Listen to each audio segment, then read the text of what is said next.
మోసం కుట్ర అనే పదాలకు వ్యూహం ఎత్తుగడ అంటూ అర్థాలు ఎప్పుడో మారిపోయాయి. జగన్మోహన్ రెడ్డి కడపలో ఎగరేసి రెపరెపలాడించిన జెండా కాంగ్రెస్ను గడగడలాడిస్తోంది. కిరణ్ సర్కార్లో నిజంగా ఆ గడగడ అంతగా కనిపించకపోయినా గడబిడ మాత్రం మొదలయ్యింది. దాఖలాలు సుస్పష్టం. ఆజాద్ తన 2 రోజుల ట్రిప్లో బాగా చదువుకొని వెళ్ళిందదే. కాంగ్రెస్ చరిత్ర నుంచి గుణపాఠాలు నేర్చుకుంది ఎప్పుడు? పాఠాలే చదవలేని వాడు ఇక గుణపాఠాలు ఎక్కడ నేర్చుకుంటాడు? మా మాస్ పార్టీలో డెమోక్రసీ ఎక్కువే కాబట్టి ప్రతిరోజు ఎవడో ఒకడు అవాకులు చవాకులు పేలుతూనే ఉంటాడు. పార్టీ బతుకు బస్టాండ్ అయిపోయిందంటూ ఒక కాంగ్రెస్ నాయకుడు అంటే దాన్ని పట్టుకుని మీడియా రాసే చాంతాడంతటి రాతలకు మేం సంజాయిషీలు ఇచ్చుకుంటూ కూర్చోవాలా అన్న అధికార కాంగ్రెస్ పెద్దల దీర్ఘాలు మనకు తెలిసినవే. అక్కడ చావో రేవో తేల్చుకుపోదామని ప్లేగ్రౌండ్లోకి దూకేసిన యువకుడు సవాళ్ల మీద సవాళ్లు విసిరేస్తుంటే ఇక్కడి నుంచి ధీటుగా జవాబులు చెప్పేవాడు ఒక్కడంటే ఒక్కడు లేడు. ఎంతసేపు జగన్ మీద చర్యలు తీసుకోవాలి, అతని ఆస్తులు పాస్తులు అంటూ అరుపులే తప్ప వ్యూహం ఎక్కడ? ఆయన పండి సంపాదించిన పైసలతోటి ఏది బెంగళూరులో మహిళ కట్టుకున్నాడు, హైదరాబాద్ లో మహిళ కట్టుకున్నాడు, కోట్లు సంపాదించిండు.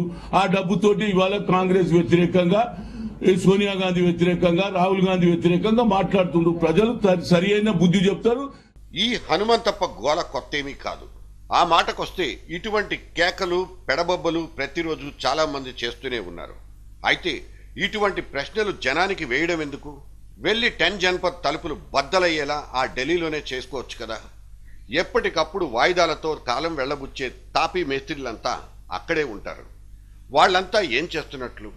ఇక్కడి నుంచి ఇప్పటికే ప్రతిపక్షాల వాళ్లతో పాటు జగన్ అవినీతి చిట్టా మీద ఢిల్లీ పాదుషాలకు ఫిర్యాదుల మీద ఫిర్యాదులు చేసిన వాళ్ళెంతమందో ఆ నెంబర్ మర్చిపోయాను. Last count. ఇక కాంగ్రెస్ పూదోటలో గుబాళించిపోతున్న పుష్పాలకు కొదవేమీ లేదు.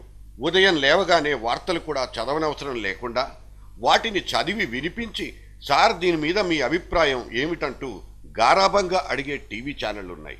ఇక ఆ తర్వాత ఏ గాంధీభవన్ తలుపులో సిఎల్పి తలుపులో తెరిచేస్తే మనకిష్టమైన మాటలు చెప్పేయడానికి బోలెడన్ని మైకు గొట్టాలుంటాయి అక్కడ. ఇక్కడ సమస్య ఖండన మండనల సౌండ్ బైట్స్ది కాదు.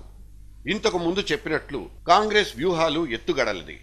కడపలో ఇంత ఘోరంగా ఎందుకు ఓడిపోయారంటే పిచ్చి లెక్కలు పనికిమాలిన భాష్యాలు చెప్తారే తప్ప రేపు రేవు దాటి అవతల ఒడ్డున పడే ఆలోచన ఒక్కటంటే ఒక్కటి కనిపించదు. మాకు ఓట్ బ్యాంక్ ఉందనే ధీమాతో ఇన్నాళ్లు అడ్డం పెట్టుకున్న షీల్డులతో ఇక ముందు ఏ పార్టీ కూడా నిశ్చింతగా నిద్రపోయే రోజులకు కాలం చెల్లింది. ఏ భూకంపమో మరో సునామీనో వచ్చి తుడిచిపెట్టుకుని పోయే పరిస్థితి. జగన్ ర్యాపిడ్ యాక్షన్ ప్లాన్ తయారవుతున్న మెసేజ్లు వస్తున్నాయి. అటువంటి సందేశాల మీద ఉంటే కాంగ్రెస్ పెద్దలకే ఏవైనా సందేహాలు ఉండొచ్చేమో కానీ మొన్నటి కడప ఫలితాల తర్వాత ఇంకెవ్వరికీ డౌట్లు రానే రావడం లేదు. ఆయన వేసే వల ఏ దారంతో చేసిందనే వాదనల కంటే అందులో పడేవాళ్ళెవరన్న ఆలోచన, అందుకు తగిన కార్యాచరణ ప్రణాళిక కిరణ్ అండ్ కో చెయ్యాలి. లేట్ అయితే ఫేటే మారిపోతుంది.